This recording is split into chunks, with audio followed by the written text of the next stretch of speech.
अस्सलाम वालेकुम। की हाल चाल है सज्जनों बेलियो। चैनल ਨੂੰ ਸਬਸਕ੍ਰਾਈਬ ਕਰ ਲਓ। ਹਰ ਆਉਣ ਵਾਲੀ ਸੱਚੀ ਕਹਾਣੀ ਸਬਕ ਤੁਹਾਡੇ ਤੱਕ ਪਹੁੰਚਦਾ ਰਹੇ। ਤੇ ਅੱਜ ਦੀ ਮੇਰੀ ਵੀਡੀਓ ਉਹਨਾਂ ਦੋਸਤਾਂ ਉਹਨਾਂ ਸੱਜਣ ਭਰਾਵਾਂ ਵਾਸਤੇ ਹੈ ਜਿਹੜੇ ਬੜੇ ਸ਼ੌਕ ਨਾਲ ਮੋਢਿਆਂ ਦੇ ਵਿੱਚ ਬੰਦੂਕਾਂ ਤੇ ਰਫਲਾਂ ਪਾਈ ਫਿਰਦੇ ਨੇ। ਏਡਾ ਸ਼ੌਕ ਨਾ ਰੱਖੋ, ਸ਼ੌਕ ਤੋਂ ਬਾਅਦ ਇਹ ਮਜਬੂਰੀ ਵੀ ਬਣ ਜਾਂਦੀਆਂ ਨੇ ਤੇ ਫਿਰ ਇਹ ਮੋਢਿਆਂ ਦਾ ਭਾਰ ਬੜਾ ਔਖਾ ਹੈ, ਇਹ ਨਹੀਂ ਲੈਂਦਾ। ਜੇ ਜ਼ਿੰਦਗੀ ਦੀ ਕਦਰ ਤੁਸੀਂ ਪੁੱਛਣੀ ਹੈ ਨਾ ਤੇ ਜਾ ਕੇ ਕਬਰਸਤਾਨਾਂ ਦੇ ਵਿੱਚੋਂ ਪੁੱਛੋ। ਕਈ ਉੱਥੇ ਐਸੇ ਜਿਹੜੇ ਨੇ ਸ਼ੌਕ ਦੇ ਮਾਰੇ ਹੋਏ ਪੈ ਨੇ।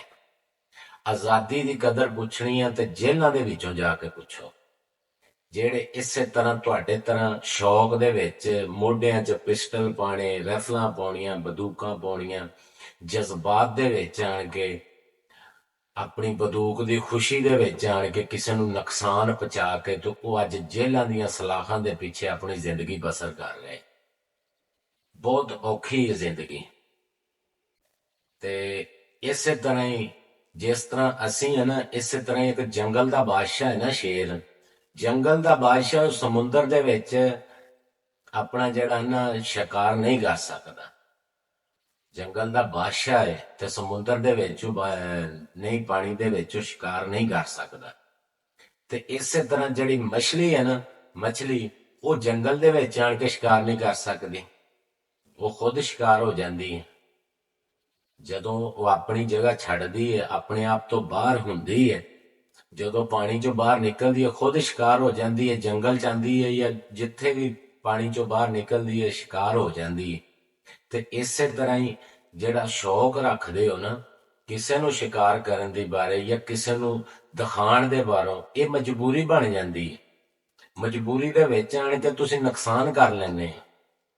ਨੁਕਸਾਨ ਦੇ ਵਿੱਚ ਆਣ ਕੇ ਫਿਰ ਨਸਲਾਂ ਦੀਆਂ ਨਸਲਾਂ ਤਬਾਹ ਹੋ ਜਾਂਦੀਆਂ। ਐ ਹੁਣ ਭਲਾ ਅੱਜ ਟਰੱਕਾਂ ਵਾਲਾ ਦੇਖ ਲਓ, ਦੁਸ਼ਮਣੀ ਦੀ ਭੀੜ ਚੜ ਗਿਆ ਨਾ। ਹਾਲਾਂਕਿ ਉਹਦੀ ਗੱਲ ਸੁਣ ਰਹੇ ਹਾਂ ਕਿ ਉਹ ਦੁਸ਼ਮਣੀ ਤੋਂ ਬਹੁਤ ਦੂਰ ਰਹਿੰਦਾ ਸੀ।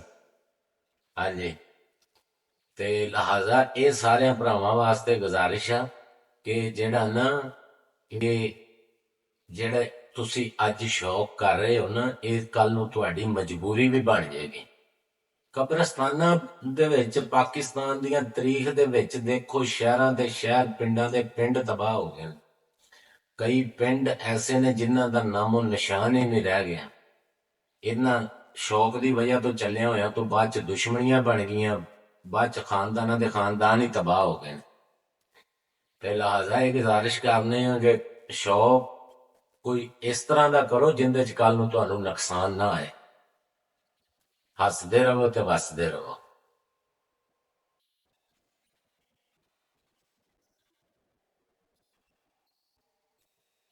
हैंग